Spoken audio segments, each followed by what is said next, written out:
60 frades, 30 mortos. Os demais fugiram. É assim que um registro sobre Messina, em 1347, preserva o colapso de um convento, numa fração limpa demais para passar despercebida. Mas eu não sei como esse 30 foi produzido. Pode ser contagem, pode ser arredondamento. A pergunta deste arquivo é outra.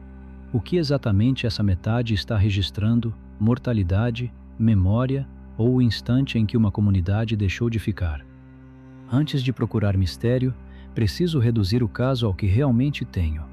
Em 1347, um convento de frades menores em Messina aparece com 60 religiosos. O mesmo registro informa que 30 morreram rapidamente e que os restantes fugiram. Isso basta para entender o núcleo do episódio.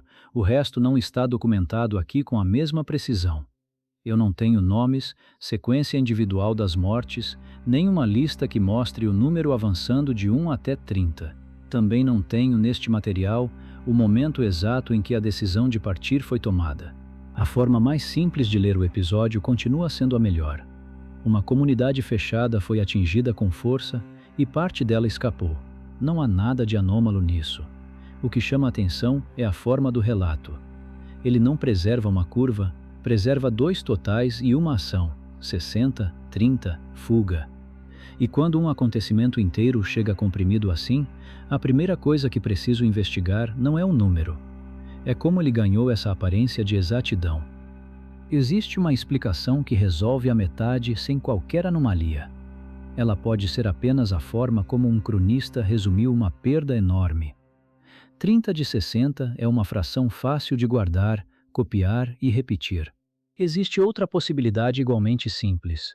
O número pode refletir uma contagem real que o material resumido preservou sem conservar o processo que a produziu. O problema é que, com o que tenho, não consigo escolher entre as duas. E isso muda a investigação.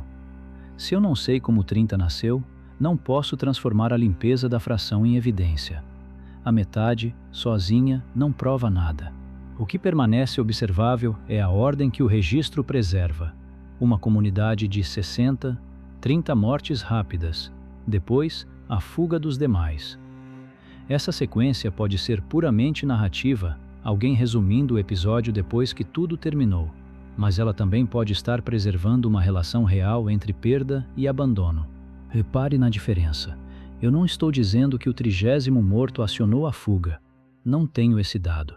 Estou dizendo que o registro juntou os dois acontecimentos de modo tão compacto que eles parecem formar um ponto de corte. E, se eu quiser levar essa impressão a sério, preciso testar primeiro a hipótese mais banal. Talvez o ponto de corte esteja no texto, não no convento. Então a pergunta muda de lugar. No início, parecia que eu estava investigando por que metade morreu. Agora, o problema é mais estreito.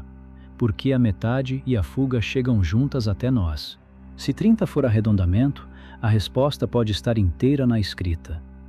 O cronista reduziu uma catástrofe a uma proporção simples e colocou a partida dos sobreviventes logo depois. Nesse caso, o padrão está no relato, não no acontecimento. Se 30 for uma contagem precisa, a leitura muda. A fuga pode ter ocorrido quando a perda já era grande o bastante para tornar a permanência insustentável. Isso ainda não transforma a metade em limiar universal. Só sugere, naquele caso, que a fração talvez registre também uma decisão coletiva: continuar ou sair. É a hipótese máxima que este material suporta. A metade pode estar descrevendo três coisas diferentes: a mortalidade real, a simplificação de quem escreveu, ou uma coincidência entre perda e abandono. Eu não consigo separar as três, e essa incapacidade é parte do dado. Por quê? Se eu escolher a interpretação mais estranha agora, eu fabrico o padrão que estou tentando encontrar. Então eu não vou fazer isso. Um caso não é uma regra. Uma fração limpa não é uma assinatura. Para avançar, eu preciso de outra população fechada em que o número tenha sido produzido por uma fonte independente e em que a relação entre perda e decisão possa ser reconstruída com mais detalhe. Mesmo sem resolver a origem do 30, Messina acrescenta uma categoria nova ao arquivo. Às vezes o problema não está em quem sobrevive para escrever, mas na forma mínima que o acontecimento assume quando chega até nós. 60, 30. Partiram. É pouco, mas já muda a próxima pergunta. Eu não preciso decidir agora se existe um padrão fora dos documentos.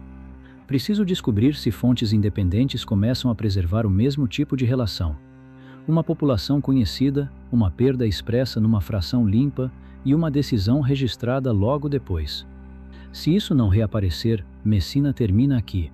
Um convento atingido pela peste, 30 de 60 registrados como mortos, os demais em fuga.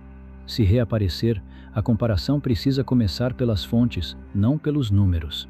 Preciso saber quem contou, quando contou, se havia lista anterior, se o total foi arredondado e se a partida realmente ocorreu naquele ponto. Porque a pior maneira de procurar uma recorrência é decidir antes qual número você quer encontrar. Por enquanto, a metade de Messina não é uma resposta. É um teste para o próximo arquivo.